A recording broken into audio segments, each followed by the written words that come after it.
Warning: Dan and Andrew recorded the main segments of this podcast on Saturday, February 26th. Please be advised for the word today. Enjoy the podcast.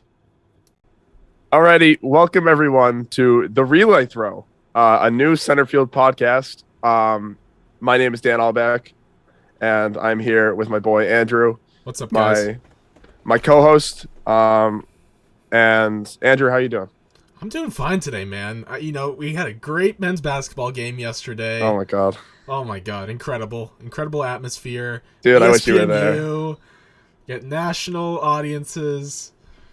Pre-taped halftime show. It's great. Yeah, man. Oh man, I wish you could see it. I honestly was worried about recording today. My voice after the game was so sore. I was screaming, and I wish you could see my fit. I had red sweats. They gave out like free shirts at the game. Right. I had a red men's basketball shirt on. Had my Nikes. Wait, I got them right here. Red Nikes, with the red stripes. It was all color coordinated, and it was the biggest game of the season for sure. I was really so angry because so a little context for those who don't live in Poughkeepsie. It snowed yesterday, kind of. It's like this heavy sleet. Probably got a solid 2 inches, maybe. But the temperature rose to like 40 degrees in the afternoon. Yep. Dropped all the way to 18 by 10 p.m. I'm like, and I commute to Marist, so I have like a nice 45-minute commute. I don't know if I want to drive home at like 11 p.m. Like 15 degrees. Dude, roads. I was slipping in the parking lot. That's the worst. Dude, when the snow starts, or if there's like a lot of ice just beginning to like form on campus, do not walk on those sidewalks. The salt doesn't do anything. It really doesn't. And the good thing about me is I live in Leo, so I got a great view of McCann. I can walk outside and there's McCann. So like I'm trying to get to all the basketball games. So it's really nice for me. But let's get started. Sure. I just want to talk about let's talk about us. My name is Dan Aulbach. I am a freshman. This is my second semester at the college. I'm loving it.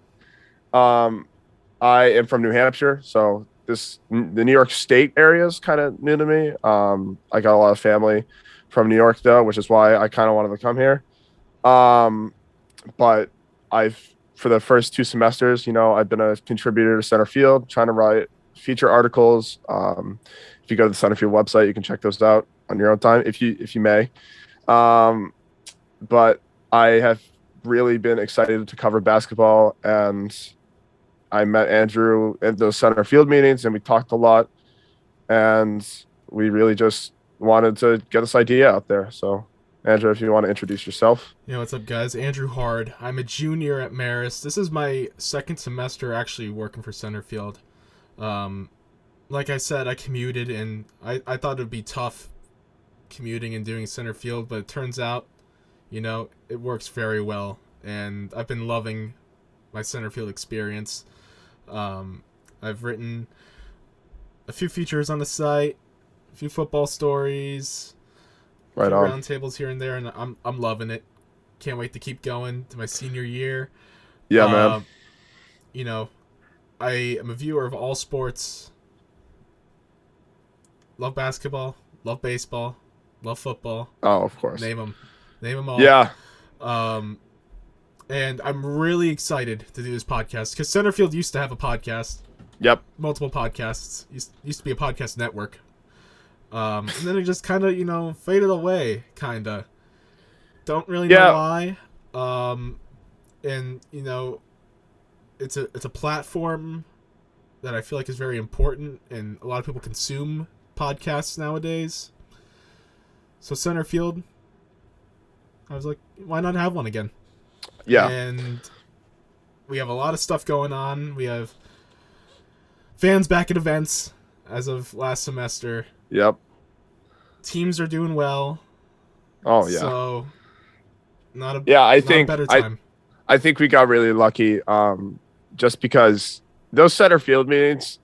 If you're interested in sports and you haven't gotten involved yet, come to a meeting, because the environment's really friendly. It's fun, Absolutely. and I think that's the reason why we were just able to start this podcast quickly, because we're finally getting out of COVID. I think that was the biggest thing that really took a hit on center field as a whole. I'm new, obviously, so just I got really fortunate to enter at a time where sports at Marist are getting back into the swing of things. So when Andrew proposed a podcast idea to our editors, Bridget, Jonathan, Mackenzie, I was like, this is perfect. We just really want to bring that media back to Marist Sports, because this is really a great college and we got a lot of exciting things coming up. We want to make those, the sports all available to you, our listeners, and give our best takes as college students, reviewing our own athletics. So No, we're not college students, Dan. We're analysts. there We're we go. analysts. There we go. Up and coming analysts, basically. I'm honest, and another thing, this is my first podcast, so I really wanted to jump on this. I love to talk. You'll find that out. So, well, I'm really excited to get this started, and we literally came up with the name. Well, like 30 minutes ago, we decided on this. So 30 minutes. We're excited to get this started. Had to keep it baseball related for center field. Yeah, I think that was at the forefront. Just a simple pun. Hopefully people like it. We'll see. But do you want to let's give them a rundown on what we're gonna do, Andrew. You want to talk about this episode? Yep. So, in general, for our podcast,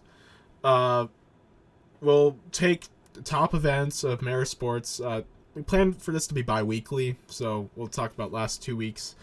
The top sports that are in our headlines. So, like, for this week, for instance, we're talking basketball. This is basketball-centric podcast, men's basketball, because they are on a 6-game winning streak now as of last night.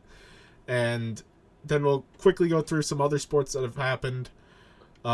We will have interviews, whether that be with athletes, SIDs, coaches, center field writers, yes, reporters. That's a thing I'm very excited about. Oh yeah, writers' opinions. We got a lot of loud voices. Oh yeah, a lot of up and coming analysts. Oh yeah, so just like us. And, exactly.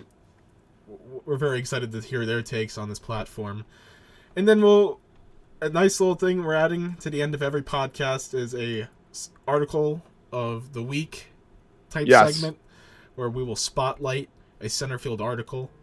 And you guys will love this week's article. Yes. First part. I'm really excited about this one, just because this segment in general, I just feel like we have a lot of good writers at center field, and I was just so excited to be a part of a really great writing community. So you guys, I think you're going to like this one. This one we got coming up, written by Jonathan, who's a man, the basketball, the Syracuse legend. Basketball aficionado. Exactly. Jonathan Kinane. Exactly. So shout out to Jonathan. We're going to be talking about his article a little bit. That will be our last segment. As well as upcoming events for Marist Sports. We'll mention those as well. Yeah, for sure. And that'll cap off the pod. Yeah. So as I said, we'll start this off with men's basketball, because they're probably the biggest thing going on right now, just in terms of how well they're performing for the school. And Dan has been extensively watching their games. Yeah. Well, I just, when my second article this year was highlighting the 3 freshmen coming to the team. Or it might have been my third article, because I think I did a football gamer. But one of my first articles was I got to interview the 3 freshmen on the team: Roland Belton, Jao Atuka, and Noah Harris. And right from the get-go, I wanted to follow up on this team because they've it's been a weird season for them, but they have a lot of talent, and that's very clear. So I really wanted to talk about that. Yeah, Um, real, just how crazy they were on a 5-game losing streak. yeah, Just a matter of like 2 weeks ago, and then yeah, they it's just turn it funny. around. It's because like I took a gamer from Christian DeBlock, who is our center field beat writer for men's basketball, who we may or may not be having on this podcast. Oh, little tease, little tease. A little teaser for the boys back home. But I took a beat from him just for the St. Peter's game. And St. Peter's is good. They're second in the MAC, third in the MAC right now. Yep. And they were neck and neck the whole game. And in that 5-game losing streak, it just seemed like every game they just lost their ability. They just lost the ability to finish games, and it was frustrating because we have so much talent. You can't talk about Marist basketball without talking about Jal, who's seems like he puts up 20 points every game. He was playing well, and they just weren't putting together finishing games. So this win streak they've gone on has changed their entire narrative. For example, before the game yesterday, that was on national broadcast, ESPNU. They were outscoring opponents 360 to 317, which is not a huge deficit. They had they had 2 really close games, especially that Quinnipiac game. Yep. That was huge. That was the game before this one, and in that stretch, Atuka averaging 19 points per game, and he only really had one off game, and four of those games had 20 plus points. So he was really leading the charge this 5-game win streak, and it's really changed their narrative and what they can do in the MAC tournament. I don't know if you got any comments on that. Well, I want to point out something I heard listening to the broadcast. I was very interested to hear what ESPN broadcasters, other than our own, would say about the Marist team, and they were raving about how Sean Harrington specifically, who was an ex-Illinois player, saying that Marist is one of the best benches in the nation. And in terms of how much they contribute in their production to the team, unbiased opinion, totally agree. Last night against Manhattan, Noah Harris coming in, hitting big threes. You have Jao coming off the bench yesterday because it was senior night. Yep. I was going to comment on that. Yep. Just a little side note. We had 40 plus bench points yesterday. Yep. So, I mean, it's a little biased because of senior night, but it's just really puts in the full effect on how effective this team can be on the coming off the bench. But yeah, you have so many weapons on that bench. Whenever Noah Harris comes in, they look to get the ball to him, and usually he finds a way to get an open look, and he can knock him down. And it really, if in a big deficit, when they're down, it will get them back up. They had that game against Monmouth, where they were down, and then they ended up passing them and beating them by, I think, 30. It was a crazy amount. Monmouth is 4th in the MAC right now, and they started out the tournament. Yeah, started today.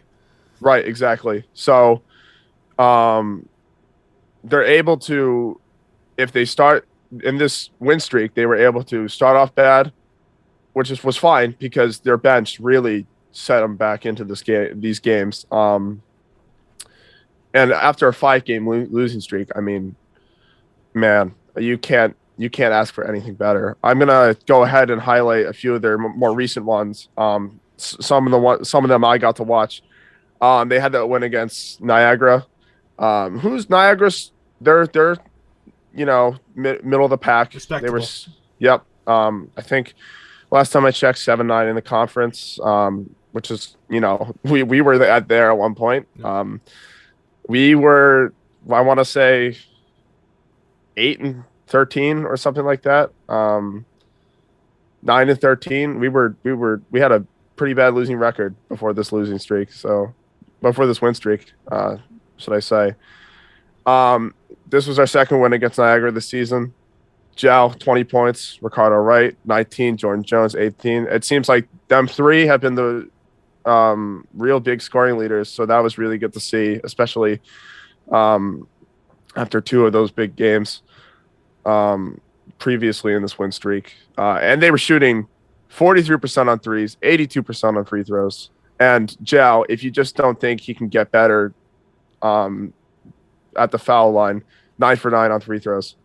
So their 3-point percentage this year has been just incredible. As an overall team, the problem with Marist the past few years has been they couldn't shoot. Or at least they're very inconsistent. They'd have one good shooting game and then next five were dreadful. Their yep. 3-point percentage this year as a team, thanks in large part to Raheem Sullivan, who's shooting 41% from three. It's just incredible. And a lot of them off the dribble too, which is very impressive. Yep. Had a few of them last night.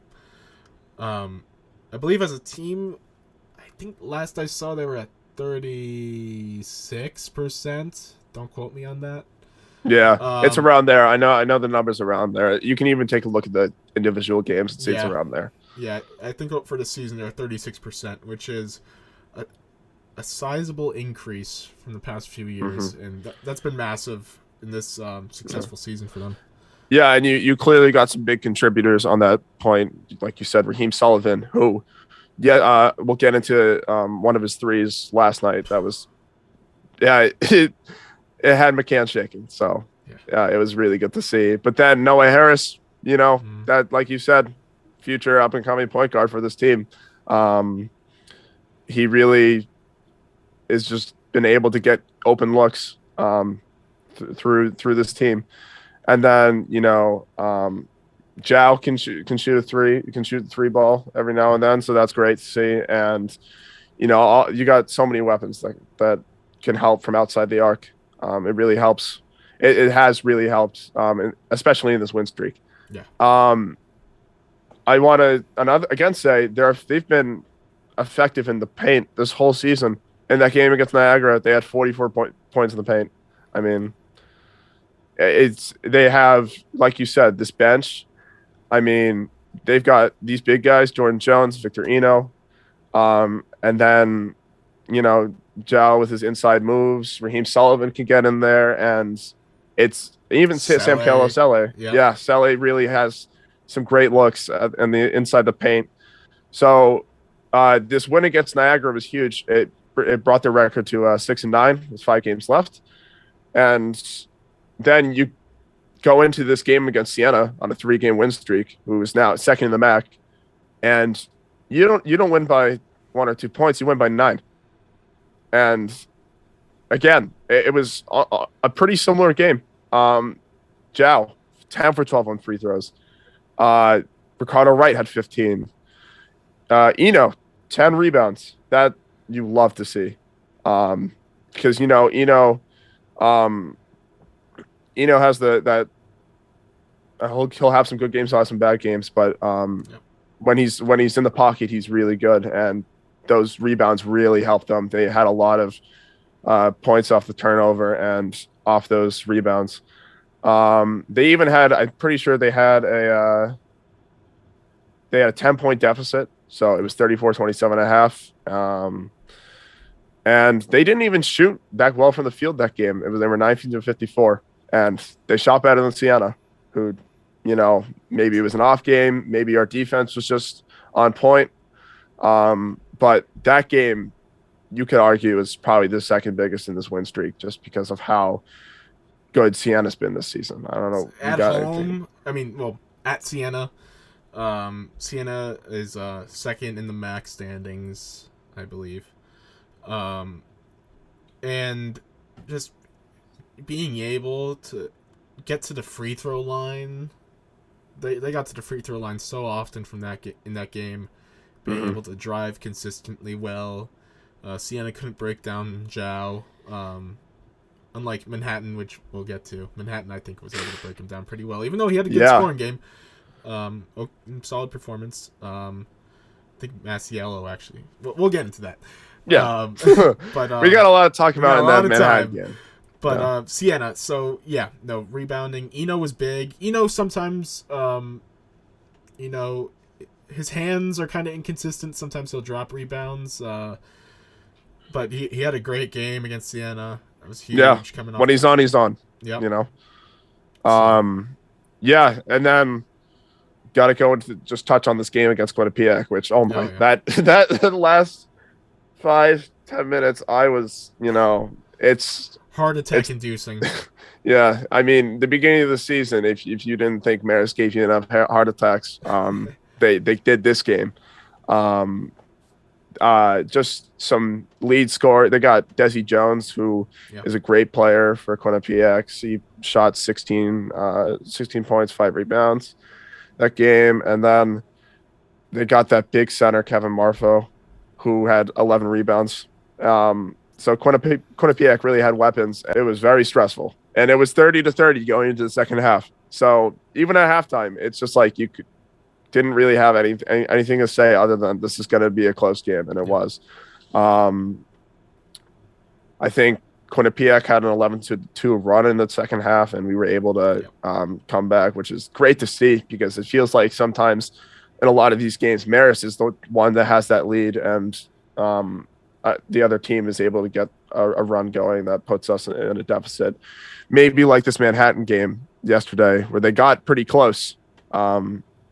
But anyway, to keep it on this game, Zhao had an off game, you know, but he still had some big moments in this game. He had a three. Fourth quarter, second half, late in the second half specifically. Yep. He really came up, and I think you're about to That mention that 3 point three. shot. Yep.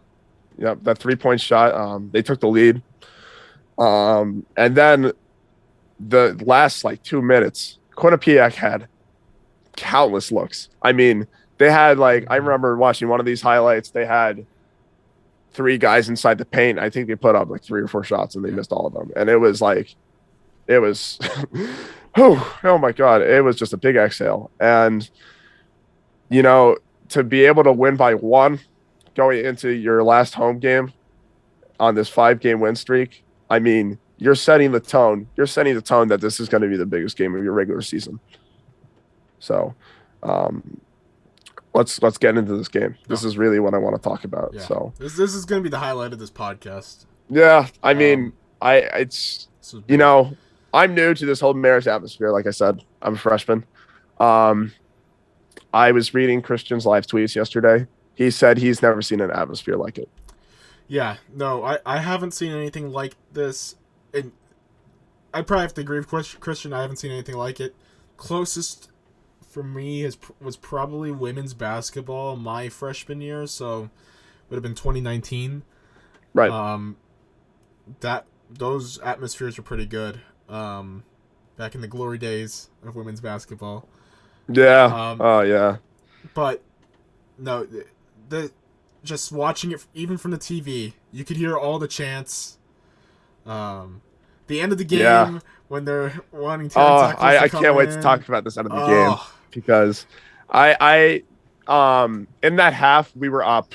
I want to say 15. We were up 15. Just to preview a little bit of how this game went, and a lot of the students. There was a good amount of the student section that left, but the second half was interesting. So just to put it at that before we get into it. But that student section kept rocking, and I was very happy to be in that back row. I showed up a little late to the game, later than I wanted to, so I was in the the ear bleeds, nosebleed seats. So it was pretty funny, but I mean, honestly, there's not a bad seat in McCann, so still got a really great look at the game. But Marist alum Brandon Tierney was there. No, I didn't even see that. Yeah, no, he was courtside. He was on press row actually. No, press row of his wife. Yeah, the good thing about this ESPNU broadcast is they really, I mean, I've talked to my guy Ricardo, who was helping out with the broadcast, and it just really seems like they know what. I mean, obviously they know what they're doing. They got they know who's going to be there. Yeah. They've got great takes on this game, and you really love to see national attention on this game. So especially when we have a lot of talent this year that has come into its own. What struck me was they had an NBA Saturday primetime ABC ad going like as they're showing McCann. And Oh I'm like, man, this is the one and only time you'll see Giannis Antetokounmpo and McCann Arena in the same picture. right? Exactly. And I kind of marked that a little bit. But Yeah, it's funny anyways, because yeah, I walked into McCann and there's the Mac Trophy. I don't know if they showed that on the yeah, they did. broadcast. Yep. I figured they were going to. I was like, oh, the famed Mac Trophy. So that was cool. It really gave me a sense of what to expect for this game because I was like, oh, well, I really hope there's going to be a lot of people there, and there was. So let's just get into it. Yeah. This is the last home game, so Senior night. it's senior night, and I was really happy that Coach Dunn decided with the starting lineup. What was it? So we got Raheem Sullivan, Matt Harassme, Terrence Eccles, Braden Bell, Jordan Jones, all seniors or graduate students, I think. Mm-hmm. But this is their last home game for playing for the Red Foxes. So, and Eccles, who doesn't get a lot of playing time. What an incredible story. Yeah. Oh my God. It's really great to see that he got to start that start. I think he really, that must have felt really good for him. You want to get into that, to Eccles. Yeah. But team manager for 3 years. Yeah. Then became a walk-on, and I'm still pissed they didn't run like a double screen for him at the end. I know. I know. Just give him a bucket. It's great. It's really a nice curtain call though for all of those guys. Yeah, so absolutely. that was cool to see. And then if you didn't think the atmosphere was going to get better, this game started out with 2 dunks for Marist. Yeah. And if you have a chance, go to Marist Men's Basketball at Marist MBB on Twitter because they were posting I think probably every single highlight from that broadcast. The Braden Bell one. Had a beautiful shot of that. Yeah, he had a beautiful look at like it was just him going up to the basket, and he stretches full length of those arms, and it shook all the bleachers, and oh my I was partially deaf after that shot. That baseline shot that the cameraman had for ESPN. You have Harass Me on the ground, throwing the ball ahead. You see the student section in the background. Braden goes up, slams it down. Oh my God, the student section went alive. I know. Just in that It's shot. funny because like Incredible. I was literally losing my voice after that. It was 3 minutes into the game, maybe not even. Yeah. So I was like, this is going to be a great game after that. So it really set the tone. I'm really glad it started out with that. And then let's just get into it. This first half, and you mentioned it earlier about Manhattan. Their defense they play hard. And they a lot of contact. If you want to give your take on that. But also, like, this was one of the better offensive halves for Marist this season. Mm-hmm. And I wouldn't say the best. I would say their second half against Quinnipiac a few weeks ago. Yeah. Or one of those that half against Monmouth. Yeah. Where they just destroyed them. Really set the tone for their offense. But Steve Masiello, they kept mentioning on the broadcast that they were asking him about how he was going to handle Ituka, and Manhattan's defense was really focused on boxing in Zhao, and you saw that early. But Zhao was still able to penetrate. He was still able to get his looks. He was still able to get his foul calls. He only. I don't have his point total right here. I think he went 6 for 13 or 7 for 13 on free throws. Yeah. But He It's started like 0 for 6 from the free throw line. mhm. He hit his last 7 or so. Yeah, it was Uh, something like that. But it's funny. I was looking at that stat sheet, and you saw only 4 for 5 on field goals, and I was like, I thought that was a typo, but then yeah. he got fouled. So like I think he was 50% of the fouls, maybe more, of from Manhattan. And I wasn't listening to the broadcast. I was there, Yeah. but it was so clear that they were focused on boxing him out. They were double teaming him at points. I Yeah. was like, this is a really, I mean, it was They were really playing more. him high too, Yeah, which I think Zhao rarely sees getting played yeah, high. yeah, Um, exactly. Yeah, because he usually like he'll be able to like kind of waltz in and get set. Really mhm. get the offense set. Um, which they did not let him do that in that first half, especially. But it didn't matter, which is crazy because I mean, I just want to highlight Jordan Oh Jones my that god. first Yeah. half. Um, in this game, he had 11 points and 6 rebounds, 3 offensive rebounds, and man, he was playing hard. He was, this is his last home game, so he was really playing hard. He has a great hook shot. I think he had 2 or 3 of those, and he really was able to, that first half really got past their backcourt and thrived in the paint.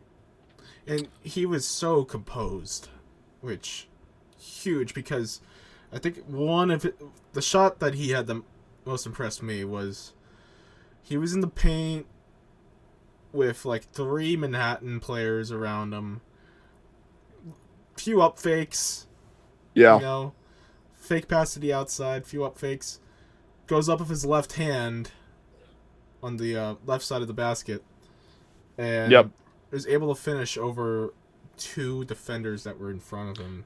yeah, And you know, Jordan Jones, he really stabilizes the offense when he's on, because at any yeah, time you can get to him and you can trust him. He has great touch on his hook shot.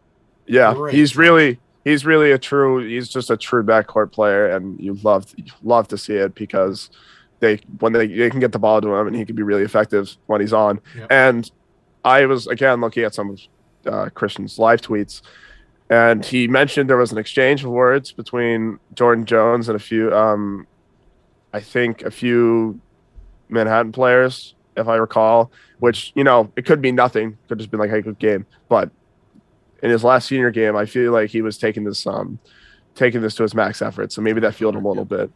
bit. Um, just to highlight some Manhattan players in this game, or just Manhattan's performance as a whole. Um, High scorers, Jose Perez, who I didn't know is transferred from Marquette. Yeah. He's Um, transferred from Marquette, and then he transferred from another school before that. This is his second transfer. mhm. He he's one of the top scorers in the MAC, and he was absolutely dreadful from the field. They He shut him couldn't get it down. going. It's funny because he was a top scorer, but he 3 for 16. Well, Um, and and they then kept 8 for 8. Wait, go ahead. sorry. They kept matching Jordan Jones and Victor Eno on him too, Yeah, which I thought maybe he could take advantage of that. Nope, Jordan Jones and Eno both did a great job playing him on the perimeter, and no, it was a terrible game for yeah. But Perez. he was still, even though his field goal percentage wasn't up, he was still able to get fouled. He went 8 for 8 Yeah. on free throws. So that was good. And then point guard Ant Nelson, who's really become the starting point guard for Manhattan. Went for 6 for 13, and he was one of their lead scorers. So they played pretty effectively. But this is the real story for Manhattan. They went 2 for 24 on threes. Yeah. This is under 9%. The game I got to cover for Marist against St. Peter's, they had a dreadful 3-point percentage, and that's really what changed the game for Marist against St. Peter's, and it's what changed the game for this, especially in this first half Mm-hmm. for Manhattan. They were not able to score. And then this again, McCann's shaking. You go into this second half up 38-23. And Manhattan really played a way better second half. They got it close. They got it within 3.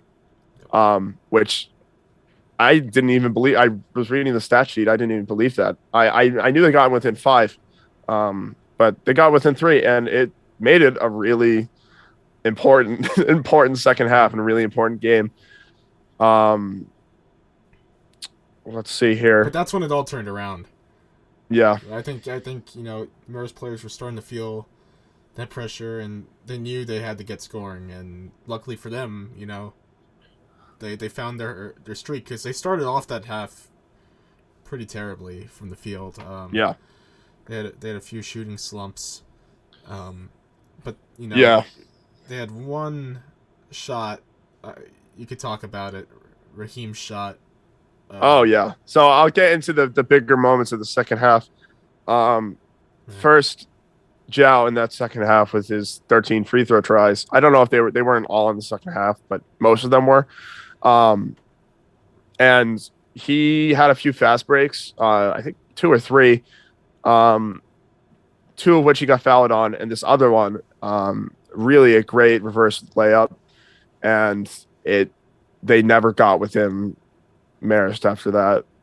Manhattan never changed the lead after that. So that was a big fast break, and that was after an Atuka steal. They had 11 steals this game, which is that's another nice thing to see. Raheem Sullivan had three of them, and Raheem Sullivan also had 15 points.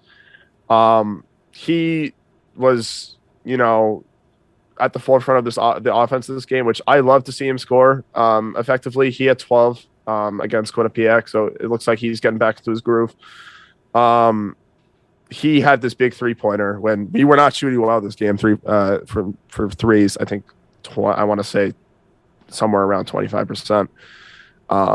But Sullivan hits this 3-pointer from the right side, and it felt like the game was over after that. You're up 61-48 with, I think, 5 minutes left. It was It's over. it was a transition three. The team got so excited. He was celebrating it. Yeah. It's just you knew the team had the complete momentum shift back to them at that moment, and Manhattan had no chance. No Yeah, chance after because that. from the perspective of the student section, there were a lot of 3-point looks in that game. So this one, when it went down, clean, it it really set the tone for the emotion in this game. And really it changed the game from this is getting close again to Marist is about to win their Yep. sixth in this streak that's going to put them at 500. They're 9-9 in the conference and 14-13 overall record, which is First I 14. By the way, first 14-win season since 2011-2012, wow. and this is their first 6-game winning streak since 05-06. I want Right. to say.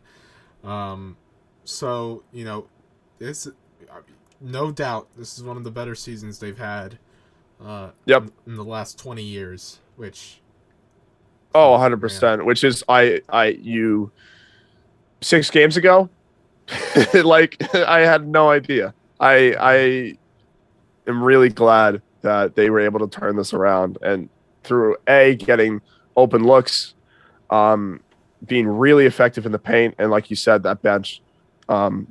They got so many big guys on this roster. Yeah. Just not, they don't have to be incredibly tall, but they are strong within the paint. Jordan Jones, Braden Bell, Victor Um, and then these rookies have really provided a lot of help. So Noah and Zhao. And the coolest thing about this game was actually the finale, which I Mm. I being in the student section was awesome. Oh man. This is when they were up more than 10 with like 2 minutes left or 3 minutes left.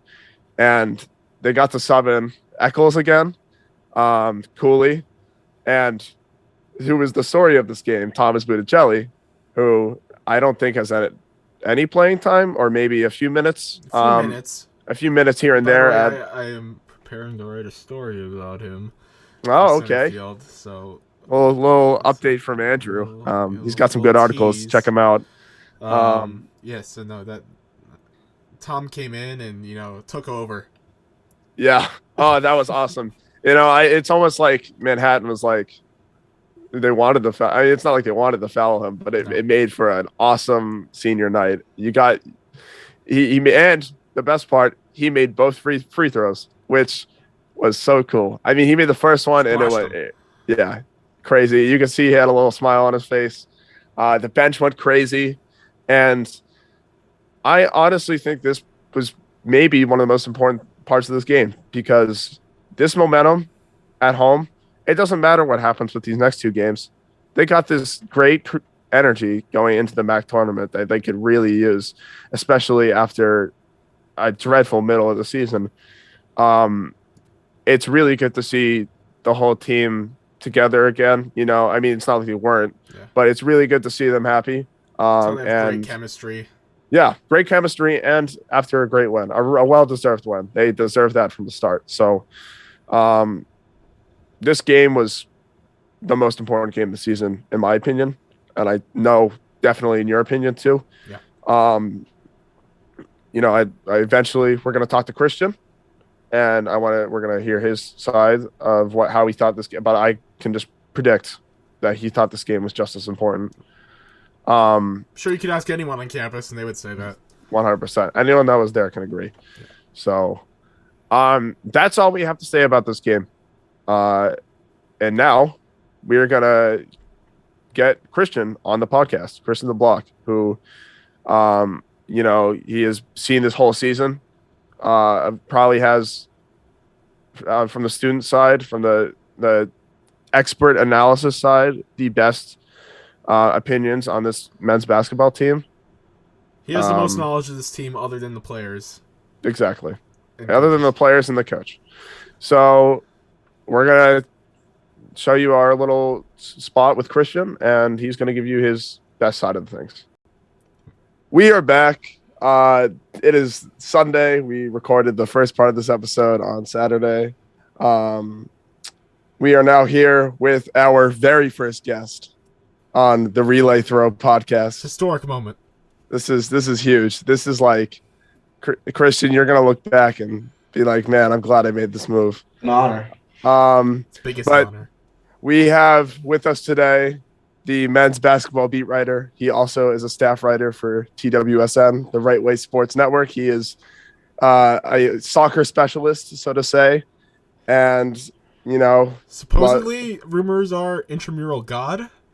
I don't know if I would describe myself as that. I've seen him. If you want to call me that, be my guest. I've seen him in the flesh, with his brother, point guard, shooting guard action, a little controlling the perimeter. It's Christian the Block, everyone. Appreciate you having me on today.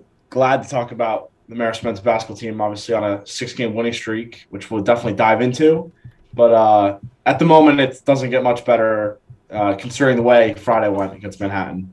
Oh, yeah, for sure. Right after, while I was watching the game in the student section, which you saw, and we'll talk about that too, I was like, I got to see what Christian thinks, because obviously you've watched this whole season play out, and what a turnaround, first off. And I guess to start, I'd just like to hear your thoughts on how this game against Manhattan played out. I think the first things and foremost, and I've been here for 2.5 years. I know Andrew's been here for a couple of years. I have not seen a crowd that hostile, for example, even with Jose Perez, the leading scorer of the MAC, and the energy in the arena was fantastic. It was senior night, the last home game of the season. I mean, you ask about anything, and that's as perfect as it gets. And the team played off that energy. I know they talked about it in the press conference. They got a couple dunks. Brady Bell had a few dunks in transition. I know Victorino had a dunk early, and they just played off that energy. They were running their mouth at Jose Perez, and it was really effective. He didn't shoot the ball well that night. I just thought they played fantastic basketball in the first half, and it showed in the score. And then obviously in the second half, things happen in the MAC as we've seen. Teams will always go on runs. Manhattan's one of those teams who has scorers like Ant Nelson, Jose Perez, and they got their run, got it to within 3. Mm-hmm. And then, of course, Marist, who have developed over the course of the season in close games, were able to sustain that, level of energy and came up with the win. And, of course, as we see in the standings, they're 5th in the conference at 9-9. They've opened up a gap, and it looks like they're going to, wait till the Thursday round of games down in Atlantic City to play, which is excellent considering they were, at the bottom of the conference. I think after their St. Peter's loss on the road, they were 11th, and now they're in Yeah, fifth. So it's incredible from John. It's incredible from the team, and I think it really speaks volumes to how much this team's developed over the course of the season. Yeah, you talk about that moment when they were only up by 3, and then they caught the second wind, which you wouldn't have seen that earlier in the season. Earlier in the season, they would have fallen apart, and they would have probably lost that game. But they caught that second wind. Raheem Sullivan got that big 3 to make it 61-48, and it seemed all over there. You know, is that just purely from, like, you think the team's confidence in each other, their chemistry improving throughout the season? What do you think about that? Yeah, I think it's a culmination of a lot of things. Certainly the chemistry, because I think Raheem Sullivan, who missed a couple games, he was off the floor, and then now he's come back. And all of a sudden, Coach Dunn's got 4 good guards that all have the ability to start. Noah Harris has played some excellent minutes over the course of the season. Raheem Sullivan's come back and been really effective, not only as a scorer, but also a playmaker. We obviously know what Jawatukas meant to this program this season, 7-time MAC Rookie of the Week. Well on his way to winning Rookie of the Year.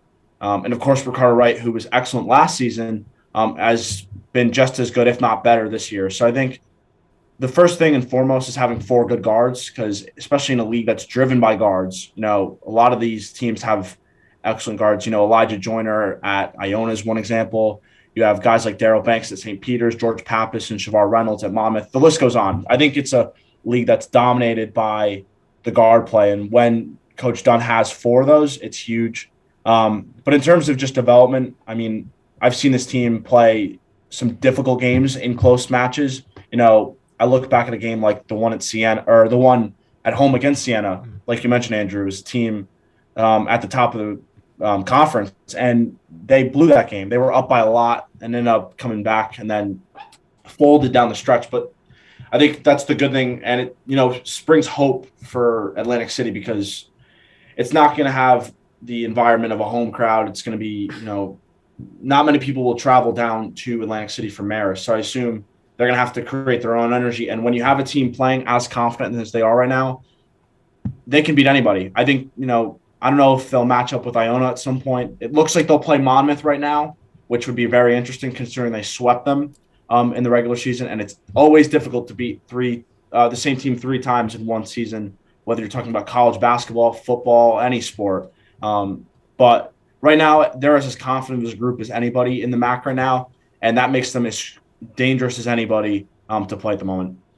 yeah, Christian, you mentioned they swept Monmouth, and not only did they sweep Monmouth, they destroyed Monmouth. I think both games were by plus 20 points, and considering where they lie in the MAC standings, that's huge. And another thing I wanted to say, that their guard play, yes, 100%. Their guard play is what has really been effective in this game streak, especially because you look at how great that first half was for them offensively. It looked like one of their best, most efficient halves. Yeah, but they were shutting down Jow in that first half. Even like, it seemed like they were putting so much emphasis on shutting him down, not only like inside the paint, but on the perimeter.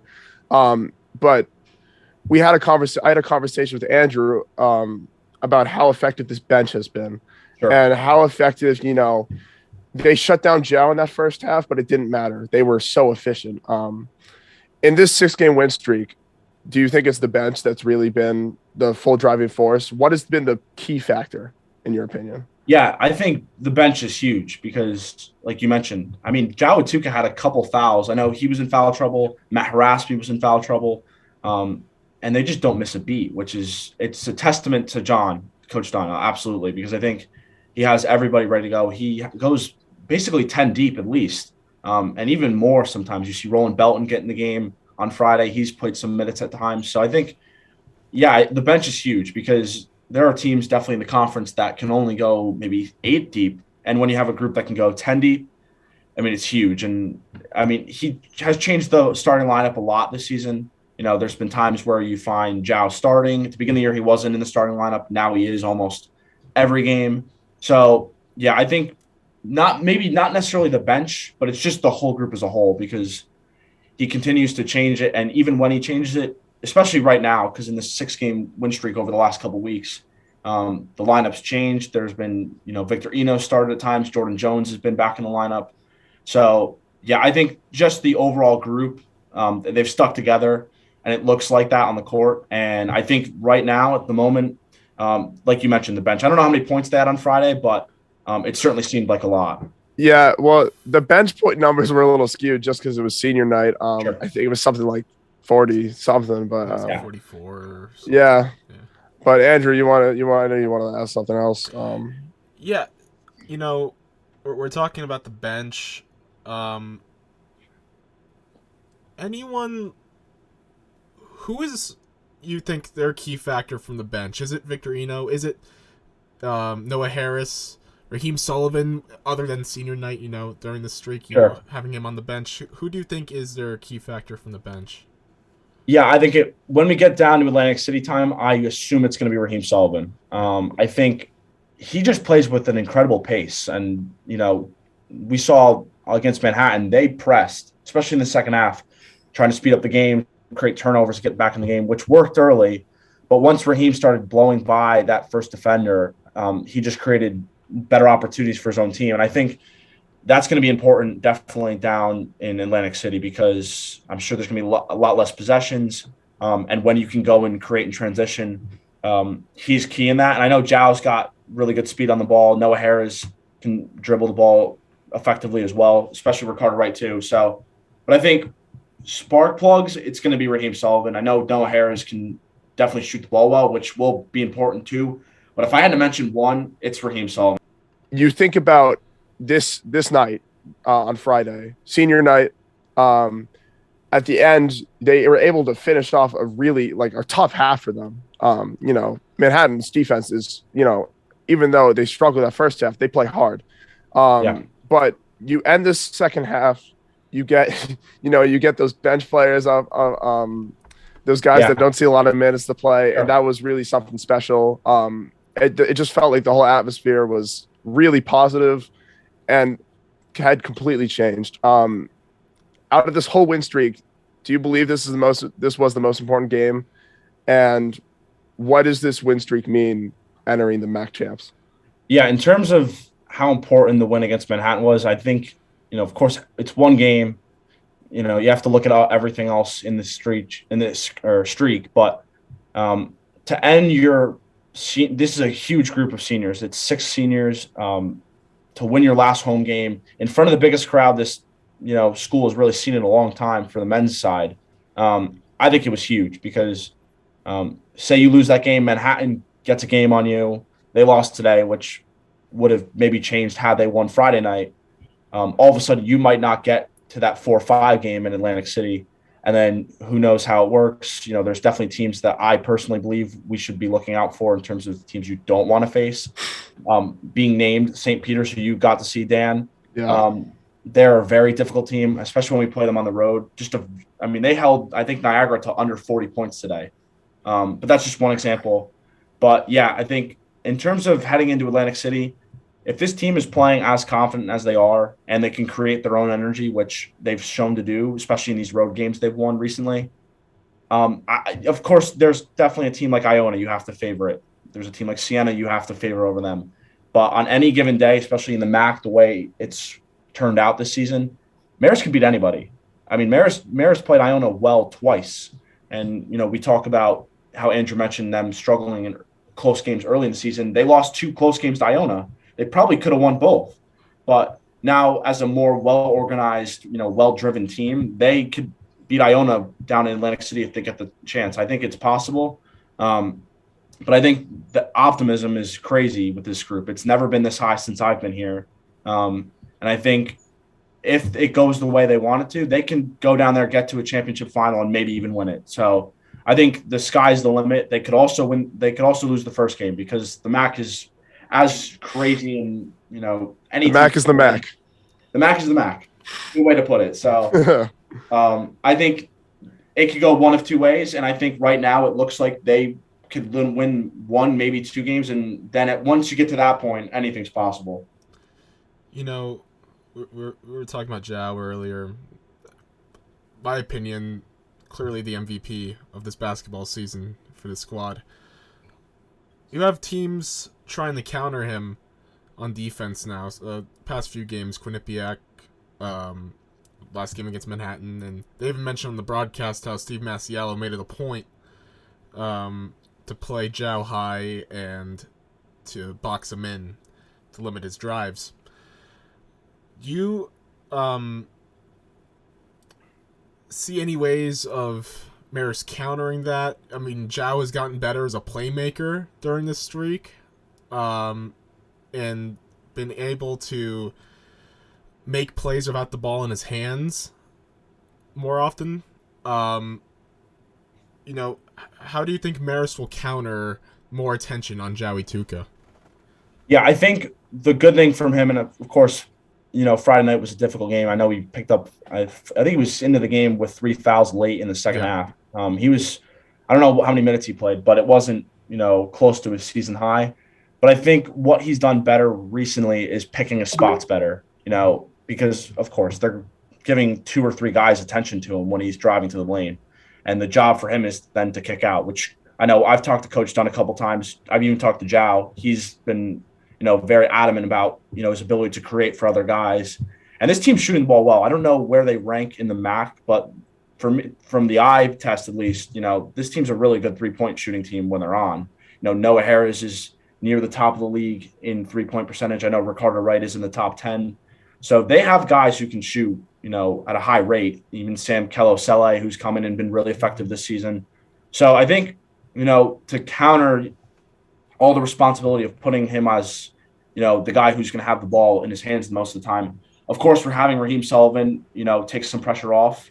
But I think overall, just him continuing to pick his spots because, we saw late in the second half, he got a couple of drives to the basket, especially in the Quinnipiac game last weekend. I think he didn't score at all till the 37th minute of the game. But he got 5 points down the stretch, which proved to be crucial. So I think the big thing for Zhao is his selflessness too, because of course, when things aren't going your way for over 85% of the game, sometimes guys who have been the leading scorer for the team all season long will force bad shots. But he's never been that type of guy. I've never really noticed that this season, which is great for the team as a whole, because then you don't have to rely on him as being this guy who has to do everything every night, which is important, especially. So I think Zhao's done a really good job of adjusting to how defenses are playing him, and just continuing to do that is the only way for him to really continue to improve, which I assume he will do. Yeah, 100%. Like you said, that selflessness, especially as being labeled as like the team MVP and the team star, I feel like that selflessness down the stretch is really what's going to separate you. And in that first half where they played maybe one of the best first halves I've ever seen them play, he was not getting frustrated with how they were, handling him. And yeah, like you said, they were getting the ball to their, some of their guys that were able to be really, really be efficient. Jordan Jones was so efficient in that first half. Yeah. With his, he had a crazy good looks on those hook shots. But I think now we have a really good idea of what this men's program wants to prove. They're hungry. Obviously, they've been hungry for this last 6 games. And, we'll see what they do on the road for these last 2 games. But even if this streak were to end, it's a statement. They're hungry. Absolutely. And Andrew said something. It was like it's been their first 14-win season, and since 2011, 2012. Yeah. So just seeing that, it's exciting. It's exciting to watch, and I think all 3 of us are really fortunate to be intensely watching them. Going into the MAC tourney. So, I don't know if you have any final thoughts on this team. Thank you so much for Of course. this interview. Absolutely. You know, obviously you're the man that's been able to tell this narrative of their season 2021, 2022. Yeah, appreciate you guys having on. It's always fun to talk about men's basketball, college basketball. You guys are doing a great job with this podcast. So excited to see how it comes out, and I'm just glad to be a part of it. Yeah, you know, we haven't even, you know, published the first episode, but we're gonna you know, It's coming now. we're gonna deal with some negotiating right now live on the air. The tournament. You're gonna be with Jonathan. Correct. Atlantic City. Do you want to have a nice little long basketball tournament preview? little round table, Possibly. virtual round I'm table. 100% in. Okay. There we go. Okay. Pretty easy negotiating let's there. see if we get Jonathan going.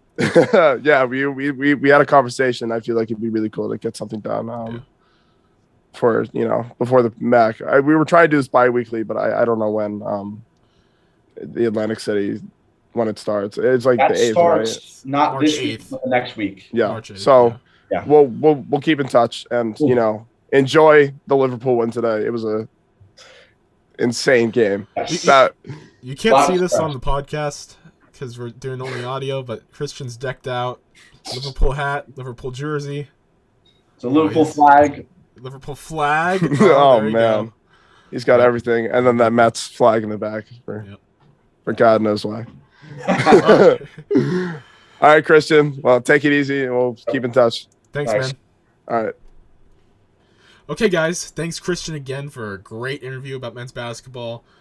Now we'll get on to the rest of this pod, and we'll go on with baseball. How about baseball? You know, they started off their season against Norfolk State.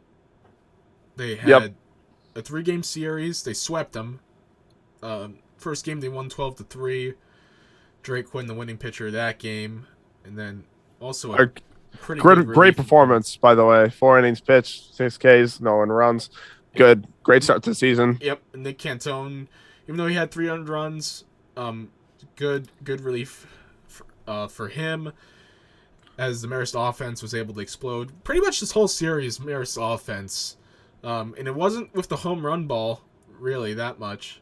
Yeah, they didn't have their first home run until this third game. Yep, and you know, lots of base knocks, lots of RBIs in that way, which is what you want to see as a baseball fan.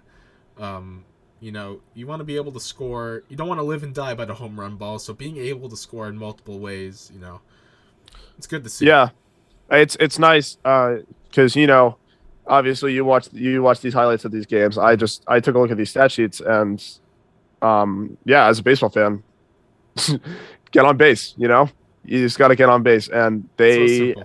having run totals higher than 10 on your first 3 games of the season. I'm sure these coaches love to see that. So that was a great first series of offense. And I'll go through the rest of these games real quick. Game 2, Rubio Candelario, who center field, we have a story on him written last year. You have to scroll down a little bit. He's Heimer Candelario from the Detroit Tigers, his brother.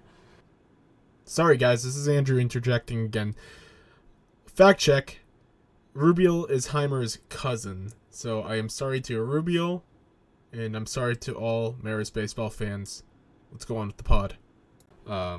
He pitched 6 innings and had 9 Ks. You know, man, as a pitcher, this guy throws 95, which, you know, for college baseball, impressive. It's clear that athletics run in the family. Yeah.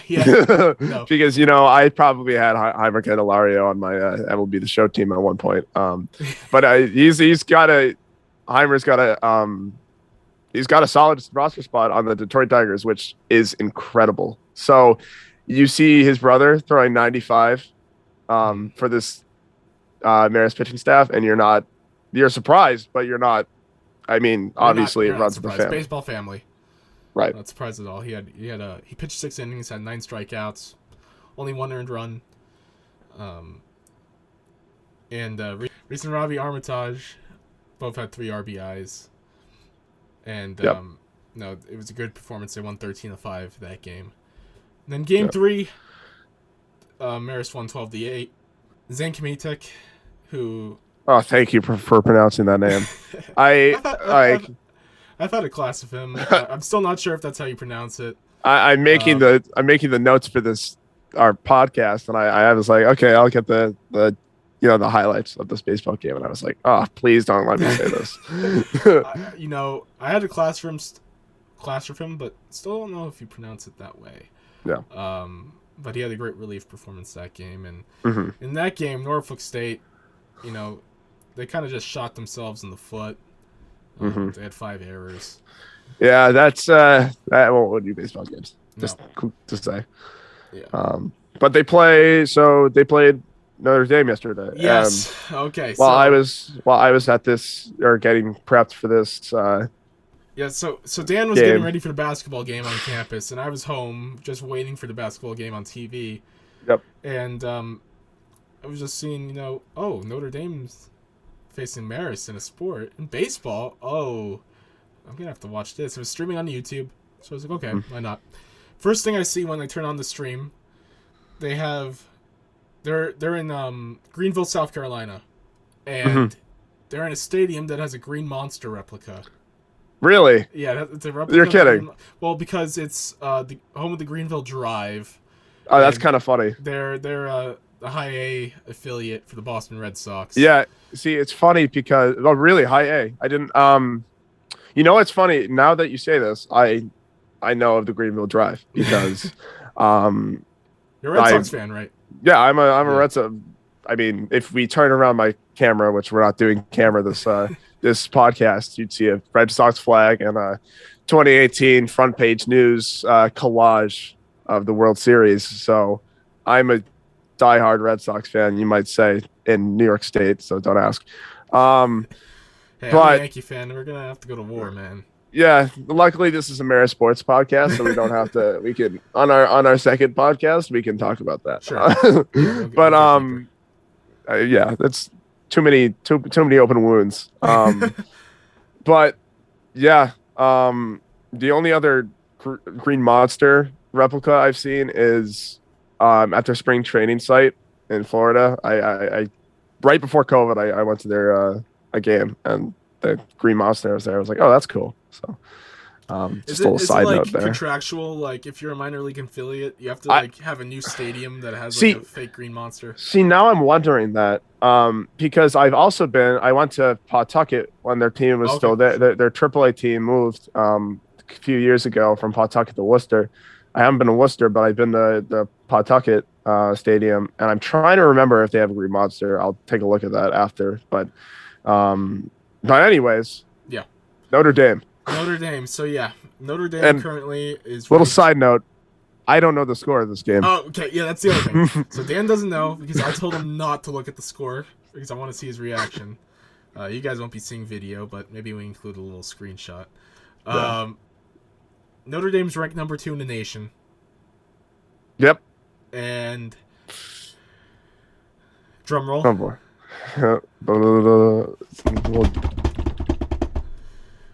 Notre Dame won 20-2. Oh. Okay. Well, it's funny because we had such a great opening. Oh, I just got to process that. We had such a great opening series, and it's Notre Dame. Let's get that out of the way. No, I don't think an upset would have been awesome, but if we were expecting anything, a football score probably. Although I will say, Quinnipiac played number 9 NC State today, and let me just fact check. Oh boy, NC State. It's the 26th. Yeah, but because you didn't tell me the score, I knew it was going to be by over 10 runs, possibly 15, and it was. But yeah, like I said, this is just these are these top D1 schools playing some mid-major schools to get ready for their season. So and to get us prepped to play harder opponents. So all in fairness, it makes sense. Yeah. Just checking this real quick. Oh, come on. Oh, they actually lost. They were up 6-0 at one point, but oh wow, Quinnipiac lost 12-10. But anyways, this is not a Quinnipiac pad. The Notre Dame back to that game. They had 8 runs in the first inning. Mm-hmm. Alex Pentini had to start from Marist. Rough first going. It's his first loss of the year. Marist didn't score their first run till the 8th inning. From Marco Ali. Yeah, I'm pretty. Their strength is their rotation. If I'm not over speaking of Notre Dame, I know they have pretty good pitching staff. Yeah, they have a good pitching staff, and when they got their first run, the score was 17-1. Yep. So yeah, But not like I really. said, you can't really judge the. Obviously, you can't judge that. It's No, exhibition play. Hey, baseball. It's baseball season. Yeah, You know, exactly. anything can happen. So moving on from that game. Well, and then they come back out today and they beat Walford. Yep. So they won 2-1. Rubio had this start as well. Yep. It was another great performance from him. He pitched 5 innings. You know, he didn't really have his control today, but he was able to power through, which was big for him. Like, he had 4 walks in this game, but only gave up that 1 run. Had 4 Ks, and then Zane came in and had a good relief performance of 2 innings. Yep. And you know, it was a low-scoring one. Marist only scored 2 runs, but you know, just enough to have the win. Another side note. If you want to find out more about Rubio, I misspoke. They're cousins. And the article was written in April last year, so like at the start of MAC play, by Kyle Zigman. So great, good article. Check it out. Big profile on Rubio and his roots in baseball. He's obviously going to be at the forefront of this pitching roster for us. So if you're interested in baseball, check it out. Yeah, no, for sure. So you know, Marist now is at 4-1. Their next few games. I think they play Notre Dame once more. Yes, they play Notre Dame tomorrow. Yep. Also in Greenville, and then they have a 3-game set against Abilene Christian down in Abilene, Texas. Yeah. Yeah, you gotta love the beginning of the baseball season, because especially for like Northeast, Midwest teams. Yeah. Because they gotta play in these warm climate places. They don't want to play in the cold. So they're in these tournaments in the South, you know. It's spring training. It's almost like winter training. So yeah, but it counts. Right. But it counts. So. But it counts. So, they're going to Texas for the next series, and I don't know how Abilene matches up with Marist, but yeah, I'm not really sure either. But it's baseball. It's good that they got a win against Wofford and that they were able to face a really tough opponent.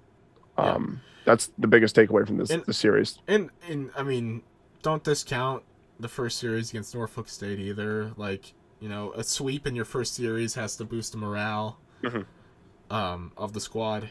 Now, Norfolk State, on the other hand, I'm sure it didn't boost their morale.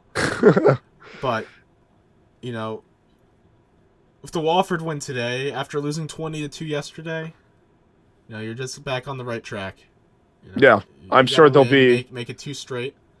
They'll be fun. So and they'll want revenge against Notre Dame tomorrow. You know. Sure. I'm sure. Well, I'm gonna definitely be on the lookout for this game. So that's in short. That's baseball right now. That's baseball right now. Good start. 4-1. Good start. Going. Yep. And we're gonna get into all the other sports happening right now. Softball. Just a quick rundown. Softball. So, softball is on a 5-game winning streak. We haven't had the chance to watch these games. Obviously, this is not MAC play yet. There are, how it works for baseball and softball is they'll go on all these tournaments, or not tournaments, but what are they called? Like classics. Yeah, exhibition. They go on these exhibition tourneys, basically, and they'll play teams from all from every spectrum of D1. So Marist softball is on a 5-game winning streak, and today they beat Harvard 10-1, which wonderful. I We're better than the I Ivy League, man. I know. Like, just you should Ivy just. League of the Hudson. That's what. Do we even That's what belong it in the is. MAC? That's the question. I was very surprised to see that. Great stats from that game, and then we beat URI 9-8 today as well. So, Rhode Island. URI baseball is in the A10. So matching up with the MAC, I don't really know. Yeah, A10. Basketball A10's a little bit, better, but pretty overall they match up pretty well with the MAC. Similar mid-major conference. Yep. Right on. Other sports that happened today. Men's lacrosse, they lost their home opener today against Bucknell. Just one shout out about this game. Their goalie, Anthony Noviano, I probably butchered the name. Sorry. Had 22 saves. So that's just game high, maybe career high. But they were not able to win today. I'm pretty sure the score was 15-7 today. So, home opener. I'm pretty sure they go on to play the Air Force Academy on March 5th. So they got a little bit of a break. Again, no MAC play yet, just exhibition games to get them warmed up. And then non-conference. Non-conference, yeah. Yeah. Yep. And then women's lacrosse. Last time I checked, they were down 17-8 against the Army, and they lost today at Tenney Stadium, 19-9. Just real quickly, the leader in goals was Hannah Spees with 2. And we actually had 3 players that had 2 goals. And Julia Gorjek on the Army had 5. And so same with Jolie Rydell. So the Army is a pretty good lacrosse team. And I think we're yet to have a win in women's lacrosse. Yeah, I don't think you're wrong. But what's coming up for 3. Yeah. So And they don't play again until March 2nd. So that's the rundown about Marist Sports right now. And we're going to get into this segment we've been waiting to do. Article of the week, or article of the bi-weekly segment. We'll come up with a better name. We'll come up with one. Article spotlight. Let's call it that. Let's get into Jonathan's article. If you don't know Rick Smith's, get to know the history of Marist basketball, because he is the history of Marist basketball and the highlight of Marist sports, because, we're a mid-major school. So if you want an insight to that, maybe check out his stats and his time with the Pacers. Former 2nd overall pick in the NBA draft. Which, have we had a draft pick in any other draft like since then? I don't know. I know we probably had some maybe a late rounder here and there, and I know we had a kicker for the Jason Myers. Yep. Former Pro Bowler, former Jet.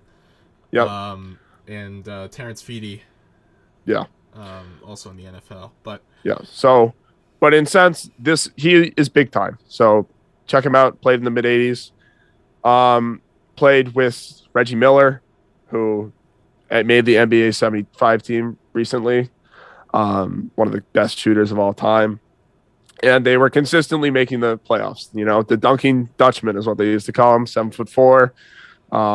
Just a monster in the paint. One-time All-Star, which, again, might not sound like a huge deal, but it is to this school. We've had an All-Star. We've had an NBA All-Star, and we've had a Pro Bowler. Yeah, exactly. Might be a kicker, but it's a Pro Bowler. So Pro Bowler, come on. Yeah. For the brand. But no, seriously, these are big time players. He played 11 years for the Pacers, averaged 15 and 6. And honestly, before reading this article, I did not know about this history. Jonathan did some really great reporting for this article. Got great interviews with people who lived through this era. Just a side note, there was another article done by Sam. If you want to get into Giovanni, who graduated last semester. Yep. Working for Clutch Points now. But no, he Jonathan was writing this article, and Sam got the idea to interview Mike Breen, who you might know for Bang, and Yeah, I was all that. I was waiting for you to give me your Mike Breen. I can't do it. So Bang. yeah, if you watch NBA playoffs, especially, I'm pretty sure he does the calling at MSG in the regular season. Hell of a broadcaster. Mike Breen got his start at Marist College, which is crazy because I originally was like, I did not, I look at the alumni before coming here, and you don't see it because he didn't come here. He had his first gig here, and what better time than when Marist basketball was at its peak. Yeah. This article, it gets into Mike Perry, who I don't want to spoil anything, but may or may not have actually coached at Marist. And coached Rick Smits and this team that had two literal giants. Rudy Gobert's dad. Yeah, which is, it, again, just like if you didn't think Marist sports was that engraved in major sports today, you're wrong, because we have a lot of historical figures that have elevated this college's programs. So it also highlights the first NCAA playoff game we had. That was against Georgia Tech. And then, there is some controversy at this time. This is the 80s. There's a lot going on.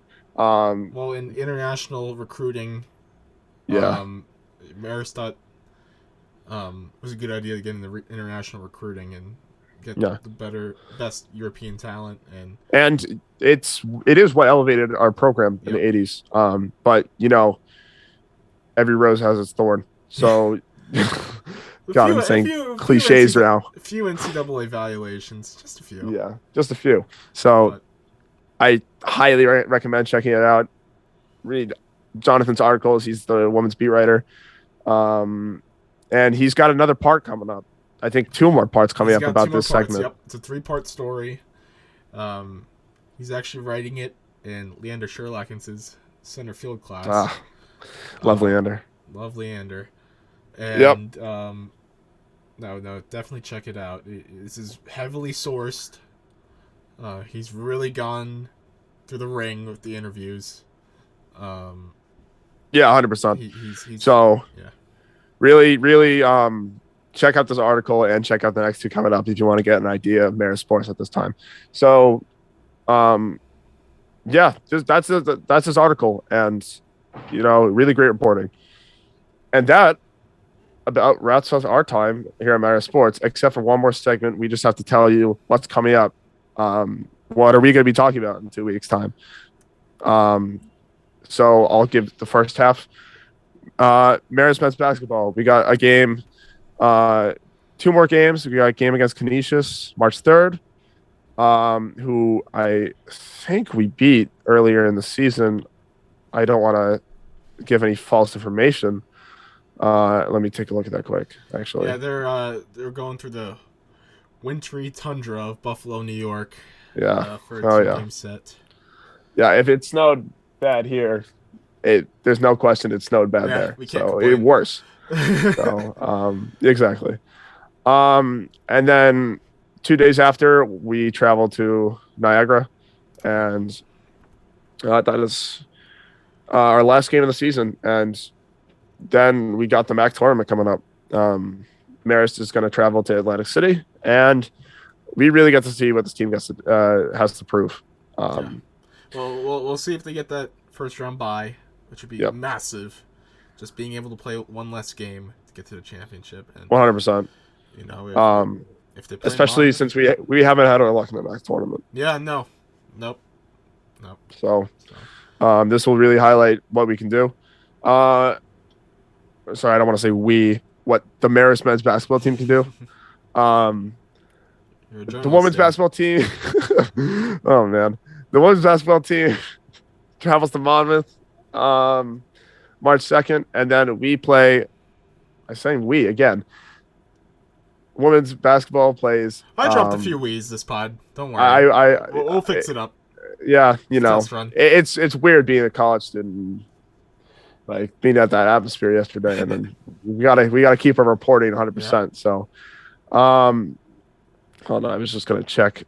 Canisius, if we play, did we even play them? Yep, we beat them 71-70. That was a part of this win streak we've been on. They've been on. And then Niagara, they also beat earlier in the season. So men's basketball should really look to win these games. But like I said, this Manhattan game set the precedent for them. So, yep, that's what's coming up for basketball. If you want to take it away. Yeah, and the women's side, who we really didn't talk about this episode, the women. Congrats to Coach Brian Georges for his 450th win. Yeah, that was huge. Been on a skid as of late. Yeah. You know, we let them out of this episode mostly for the fact that in 2 weeks' time we will be talking heavily about the MAC tournament. We're going to try to get Christian and Jonathan on. That'd be great to do an interview with them. But the women have success in this MAC tournament, obviously, going to the big show last year and playing Louisville. So they'll with this staff, we're looking to turn it around before this MAC tournament and hopefully during the MAC tournament. So we're gonna see what they can do there and talk to Jonathan about that in 2 weeks' time. Baseball's got that series against Abilene Christian, which you talked about, March 4th to 6th. Again, that's more of just we're gonna see how they match up against Abilene and probably mention it in our next pod. Yep. We'll probably match up pretty well with Abilene Christian. And then you want to preview the next three. Softball. Harvard will be Sunday the 27th. We'll see how that goes. The 2022 Line Classic 2. They already had a Line Classic 1. Oh, I didn't know that. Episode 2. No. Southeastern Louisiana had a Line Classic 1 a few weeks ago. Yeah. Gonna change up the name, maybe. Yeah, no. Line Classic 2 starts March 4th. They play Gardner Webb and Southeastern Louisiana on March 4th. And then on March 6th, they play Buffalo, University of Buffalo. So, that's a... we will not be playing baseball in Buffalo. Don't worry. We'll be having Buffalo versus Marist in Louisiana. So, that's fun. Then we have men's lacrosse going to play the Air Force Academy March 5th. And then women's lacrosse will play LIU March 2nd. And then we have the MAC tournament, of course, as Dan mentioned, coming up March 8th in Atlantic City. Jonathan and Christian will both be there. Yep, they're going to be in Atlantic City, hopefully... Jonathan just had his 21st birthday.